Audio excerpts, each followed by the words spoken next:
Hey, well, actually, our energy is from Volcano Coffee. All right. Everybody's been drinking it this morning. I think we need a better round of applause than that for the two people that just walked on stage Let's with me. give it up! Thank you. That's better. Let's hear it for the audience! And now we're talking. Abu Dhabi, let's hear some noise! Let's go. They Bitcoin going to $1 million! So I had this legal turn pad on your with some mic. questions here, and I've decided to at least mentally rip it up if Max doesn't officially rip it up for me. But let's dive in with the question here. We're talking about El Salvador, the first Bitcoin country, in part thanks to the work that Stacey and Max have done. So can we talk a little bit about what the first mover advantage El Salvador now has? We have the U.S. talking about strategic Bitcoin reserves, other countries around the world looking into this, but El Salvador's been on this train. They were on the train first. What does that mean? Well, El Salvador is the first mover, and that means we are the leader. And that is something very new to El Salvador, which had 40, 50 years of bad times when they were the only thing they led in was homicides. Now they are known as a leader in something that is transforming not only El Salvador, but the entire world. The entire UAE is talking about Bitcoin. The United States of America is talking about Bitcoin. Russia is talking about Bitcoin. Everybody's talking about Bitcoin. But when any news covers these transitions into a Bitcoin strategic reserve in those countries, they must refer to El Salvador. So that is such a mind shift in the world of looking at El Salvador. For us, this is a very powerful soft power. The center of global freedom for many years was the United States, and people yearned to breathe free, as it says on the Statue of Liberty. Well, the new Statue of Liberty now is a volcano in El Salvador. And the mindset that informed Americans into building the 20th century powerhouse that was the United States are now in El Salvador. And El Salvador is now the global leader in economic freedom, freedom of expression, and we see it reflected in the faces of the people who are optimistic and happy. And that's all due to the combination of Bitcoin plus Bukele, who is, as Stacey says, a Renaissance man, a once-in-500-year leader. And the results are palpable. The results are obvious. A question to you, Max. I have a question. So you were talking about $100,000 Bitcoin when Bitcoin was $1 many, many moons ago. Did you ever imagine that you'd be in the first nation state to adopt it when Bitcoin hit $100,000 as it did just a week ago? What? Did you? I said you were talking about $100,000 Bitcoin when Bitcoin was $1. You were predicting that one day Bitcoin would be at $100,000. Did you imagine that you'd be in a Bitcoin nation state, a state that had adopted it when Bitcoin hit $100,000? Right. Well, on Kaiser Report, we speculated a few times with old G's like Trace Mayer and Tour de Meester, and we would discuss what nation state would be first in adopting Bitcoin, making it legal tender. El Salvador at that time, 5, 6, 7 years ago, was not mentioned, so it was a surprise when El Salvador was mentioned. And the fact that it's now 100,000 and going much higher, of course, it is fantastic for El Salvador. Over to you, Stacey. You started the first national Bitcoin office, the first country to do something like this. You've done absolutely amazing work, which we'll get into in just a second. Are other countries not only going to copy Bitcoin, El Salvador stacking Bitcoin, 1 Bitcoin a day, but are they going to copy having an actual government office that handles Bitcoin affairs for the country? Well, we already see President Trump starting to form a sort of crypto council, not a Bitcoin office. But, it's important to stress that with the Bitcoin office and Bitcoin policy, this falls under President Bukele's policy of economic liberty. So you had economic liberty first, and then Bitcoin legal tender and Bitcoin policy.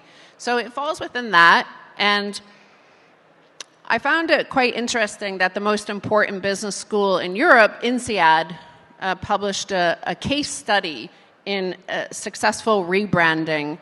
Obviously, they normally look at businesses, but El Salvador is kind of like the UAE in terms of being a city-state size. It's 6.5 million people live there. So Bitcoin policy falls under economic liberty, and this is what INSEAD found looking at El Salvador and how it was so successfully rebranded from the murder capital of the world to a place of hope and prosperity, Bitcoin was one of the two pillars of success of that transformation. The number one, of course, everybody knows about the security policy, has made El Salvador the most dangerous place in the entire world to the safest in the Western Hemisphere. But President Bukele's sort of leadership was that same sort of determination with, you see, with security. He didn't back down. He kept going forward with determination. It wasn't enough to just take 10,000 gangs off the street. He took 70,000. Every single one of them was off the street, absolute security and peace in El Salvador for the first time in 50 years. The same thing with Bitcoin policy. It's like an economic liberty. It's like, until we have total economic liberty and freedom and prosperity, then he's going to keep staying determined and moving forward.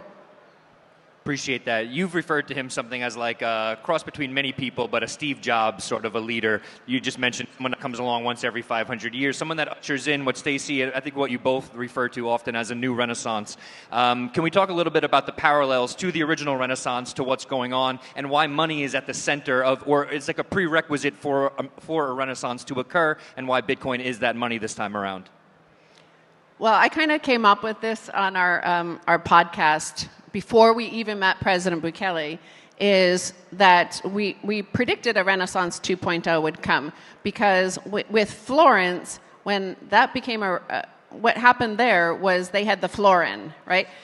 Humans had used gold to trade for thousands of years by that point, but what the Medicis did, what Florence did, was create a perfect unit of account that was trusted everywhere around the world. So when a merchant from Florence traveled to North Africa and arrived in Medina to go trade somewhere for some spices or silks or whatever they were buying, the merchant there would give his best stuff to the merchant who had the florin. It was faster trade. Like, I want that one. I know what that is. I know the weight. I don't need to verify it as much as that's verified as good money. So they would take that, and then that obviously led to more success of that merchant going back to Florence and more wealth. So we saw that sort of effect could happen in El Salvador, and that is the sort of adoption that we have actually focused on, is the mind share of the best and brightest in the world, the best technologists, the best Bitcoiners, the best builders who would be attracted to El Salvador, who wanted to be part of this transformation, who were attracted by President Bukele's leadership and determination and his vision, and attracted by the best money. Because if you ever go to a Bitcoin conference and hang out at Bitcoin conferences, as you all do here, is, you understand the ethos and the mindset and the time preference and all those things that go into the culture of building that is part of Bitcoin. We knew, Max and I, when we came there, that as the first mover, we could attract the best and brightest and their mind share to El Salvador. Yeah, as far as the Renaissance goes and the history of money, I've come to the conclusion that money is essentially a shared aesthetic, and it goes back 1,000,000 years. And in the Renaissance, by having the best money of the time, it attracted the artists, because money is a shared aesthetic, and it is a thing of beauty that it is supporting. Jim Simons, who was one of the greatest money managers ever, recently passed away. He said his first rule of making money is appreciate beauty. And Bitcoin is the Sistine Chapel of money. It's the most aesthetically beautiful form of money. So it's no surprise now that in El Salvador, you see what's happening to the historic downtown center. It's becoming gorgeous. The new library is aesthetically beautiful. And there's a huge call to be your best. And it touches everybody in the country, and you can feel it. Appreciate that. Stacey, you just talked about the ethos that comes with Bitcoin, right? Truly understanding Bitcoin, what it can catalyze, right?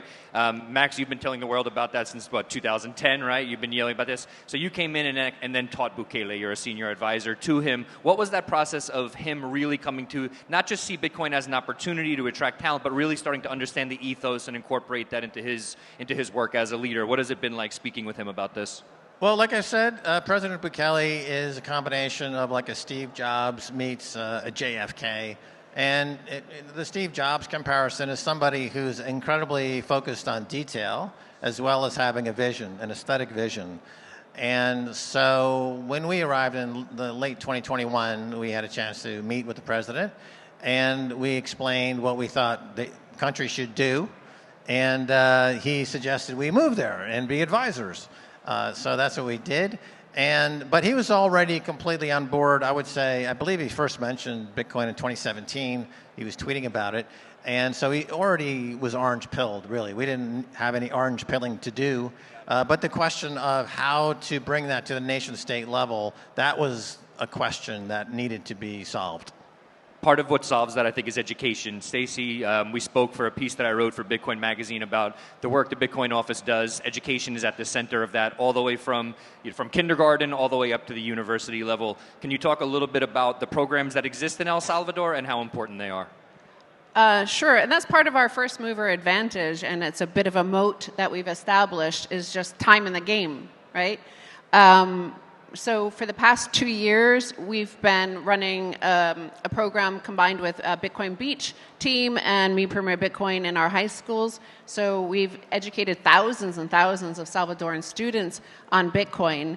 But we've also introduced a program for some of the high schools. 50 of them have a Node Nation. So we're teaching them about setting up a full node and a Lightning node and also a Bitcoin miner.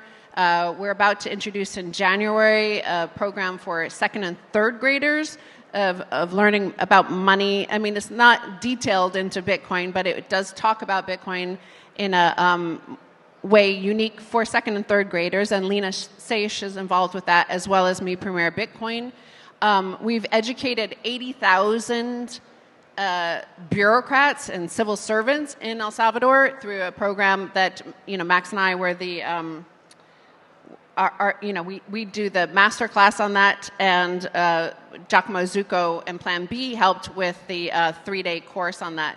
So that is our kind of moat, in that it takes as long as it takes to go down the rabbit hole. So we're training them not just on the technical matters of Bitcoin and that side of it, the engineering side. We're talking about the history, the philosophy, the ideology, the history of money, to all of these people, tens of thousands of people from second grade up into, working in the government. So it takes as long as it takes, and we're teaching them, and we're shifting mindsets in a way that we're 2 years at least ahead of everybody else. That sort of shifting of mindset, you've both been doing this via the media forever, since Bitcoin has existed, essentially. When it comes to teaching, especially kids, about this, right? I think a lot of people say, like, Bitcoin is too difficult, kids can't, even adults can't grasp it, it's just too difficult.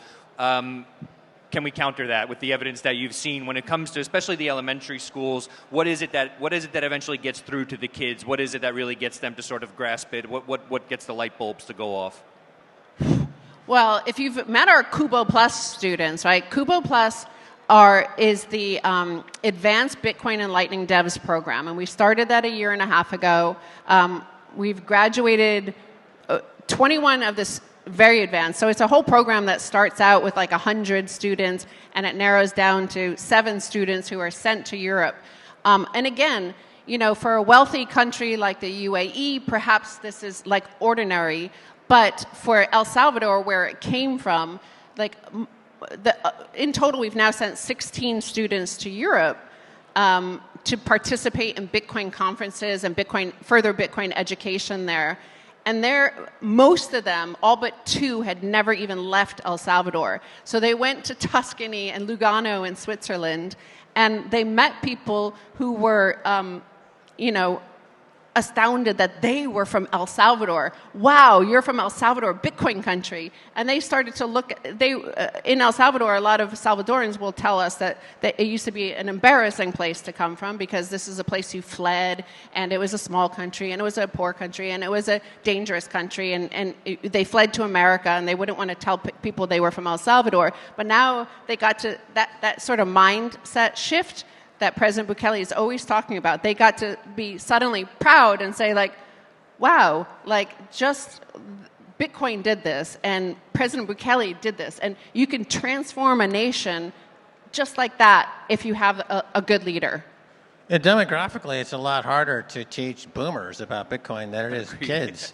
You know, older people tend to project their own incapability of learning new things onto kids, thinking like, well, if I can't get it, this kid can't get it. But of course, it's the opposite. You know, kids are open-minded and they sense intuitively some of the aesthetic qualities of Bitcoin that I talked about, even though maybe they can't articulate it. They are still in tune with the nature to a greater degree than a cynical old bastard like myself. So I would say it's the opposite.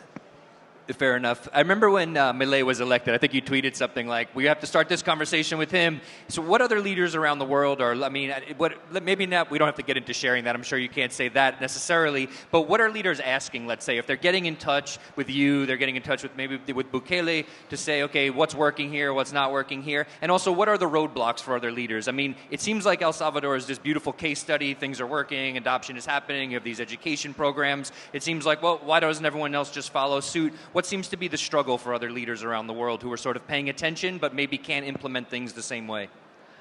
I think, so we're not going into any like specifics yet, but I think the most important thing for El Salvador is that we are part of the world conversation. We're part of the story. We're part of the narrative at a really pivotal moment in history. And that is just so unheard of and unthought of before President Bukele existed in El Salvador as the leader, right? So it hadn't ever happened to be a place where the El Salvador was part of the conversation. But El Salvador, yesterday on Fox News, we were watching the news here in the room, and El Salvador is being talked about on Fox News, right? Just about the bond, where they're saying like El Salvador is a good country to invest in. I think. No. So what they were saying on Fox News is Giancarlo, the guy who was the head of the CFTC and now might be in the Trump administration. Well, he was talking about Elon Musk's tweet about El Salvador and our strategic Bitcoin reserve, that how impressive it was. So again, this is just so unheard of, and it's hard to maybe transmit to, you know, at this sort of Bitcoin conference, you're going to have a lot of very wealthy people, but in a country that's very poor and was not part of the global conversation, to be part of the global conversation whereby the richest man in the world is talking about how impressive your strategic reserve is just, you know, it's a rapid transformation in the outcome and the experience of being Salvadoran and being from El Salvador. Yeah, I mean, the element of Bitcoin, of FOMO, fear of missing out, has reached the nation-state level and the sovereign wealth fund level, central bank level, and it's the same on that level as it is on any level. I think Warren Buffett said once that people are not that interested really in making money until their neighbor starts making money, all right? And then suddenly, you know, it's keeping up with the Joneses. So the fact that a couple of countries are now stacking and showing great results as a result has triggered FOMO at the highest level. I remember when I did a .com company in Los Angeles back in the late 90s, and we got a huge investment from NBC, the media company. And I asked one of the executives, why did you invest in my company? And he said, to tell you the truth, I don't know, but I don't want to miss it. Okay. And that was the mentality at that time. So we've entered that phase of the cycle where people are just going to be writing enormous checks because they don't want to miss it. And we'll take the money. That's fair. That's fair. For other countries that adopt this, so El Salvador came in while the price was relatively high back a few years ago and then survived this whole bear market, and you did the real work that needed to be done, education programs, training developers. But they had both of you, and both of you are, you know, catalysts. You're both there to really support this. Do you ever worry that maybe because both of you won't exist in other countries, the adoption rate won't be as quick, or people won't, you know, adapt to it as quickly? I did always say that. I said that on the Bitcoin conference 2 years ago, I think, in Miami. I said, you know, there won't ever be another Bitcoin country because there won't be another Max and Stacy in these countries. And the thing is, and a President Bukele. Okay, he's a 1 in 500 year type leader. But the important thing is that there's a steep learning curve.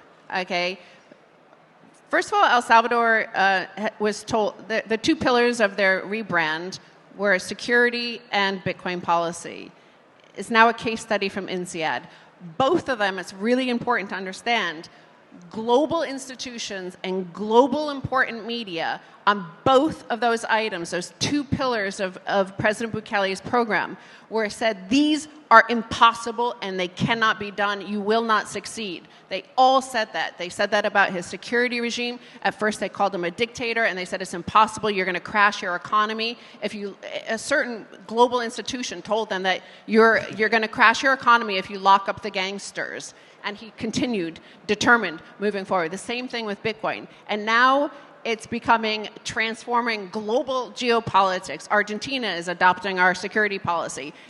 Our security policy became a big issue in the U.S. election. And many Americans are saying, well, if President Bukele can turn his country around, surely we could turn around Philadelphia and Baltimore and San Francisco and all the cities of America. The same thing with Bitcoin is like, everybody said it wasn't possible, and now we proved it worked. And I think that El Salvador was able to prove it works is the reason why it's now being openly talked about as a Bitcoin strategic reserve in the U.S. as well.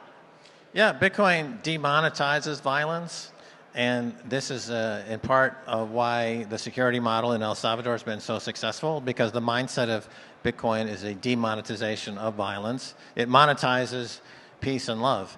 And the hardest thing about Bitcoin adoption on the sovereign level is to keep out everything else, because every single thing else out there that might get into your country and start mucking about dilutes the brand value, it dilutes the impact of Bitcoin, and you will delay achieving what you can achieve if you are Bitcoin only, Bitcoin maximalist. And this is something that we've done at the Bitcoin office that has been probably the most challenging aspect of the role, is to create that moat, create that perimeter. You know, during the whole Celsius period and FTX and Sam Bankman-Fried, none of that stink got into El Salvador. Not a single person suffered from all of that hellacious shitcoining, because we made it a point to make sure that the people of El Salvador were protected from that. Part of that is, you know, the following... Give a round of applause. We could clap for that. Yeah. The greatest rebrand in history has happened in El Salvador, and is driven entirely by one person, and that is President Bukele. He's a 1 in 500 year type leader, and we were, from the very beginning, for 3 years, we were very clear on all of our understanding about the fact that it's President Bukele and his vision driving this change and the transformation. So if you suddenly introduce an equal co-partner that you have no say over, and they're becoming wealthier than you, the nation, whatever, like all the 5 million other tokens that exist outside of Bitcoin, like suddenly you have a partner that you have no say over. If you had into such an economy and a small total new rebrand and a transformation, our situation is unique. Maybe the United States is a giant, huge $30 trillion economy versus our $30 billion one, and can maybe tolerate many founders of other tokens.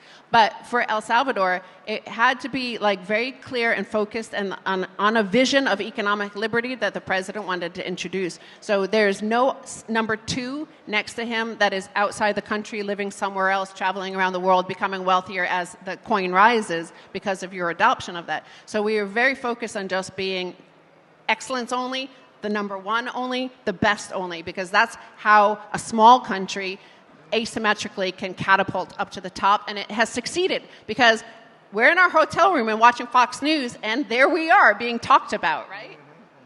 It's pretty stellar to watch. One last question, and we're wrapping up here.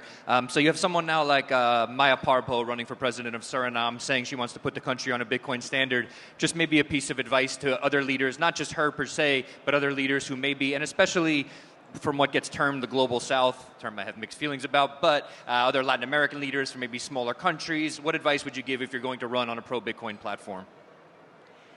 President Bukele has made it easy because everybody wants to look like him. Everybody wants to be as popular as him. His popularity rating, he's the number one most popular leader in the world. Leader in the world, right? 93%. Yeah, everybody wants to be like that. So they look at him and he adopted Bitcoin and he provided security. Well, let's do that. Yeah, the El Salvador success, there's actually a playbook that you can follow. There were 5 or 6 key steps that were taken. and we don't in 25 seconds. We don't have time to review them, but it's an actual step-by-step guide to achieving the same type of success. And I recommend any country that wants to compete with El Salvador on the stage of global excellence to study the playbook. As Max just said, we are running a little bit low on time here. What I would love for everyone to do, Stacy and Max have been doing this for a long time. They've been doing this at the first Bitcoin conferences. 2010 was that the first? 2011? 2011. 10? Yeah. So please, I would love a standing ovation for these two and what they've done in El Salvador. Standing up out of your seat. So thank you very much, and I appreciate you guys joining us here. And welcome to the Bitcoin Club, UAE. And happy birthday.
Is your company ready for the next evolution in financial strategy? Bitcoin for Corporations is your partner in securing the future of your business. With exclusive membership benefits, our comprehensive masterclass, and a network of trusted service providers, we provide the insights and resources to help you incorporate Bitcoin into your financial strategy, ensuring stability and long-term value. Strengthen your business. Innovate with confidence. Bitcoin for Corporations, protecting your treasury and positioning you for the future.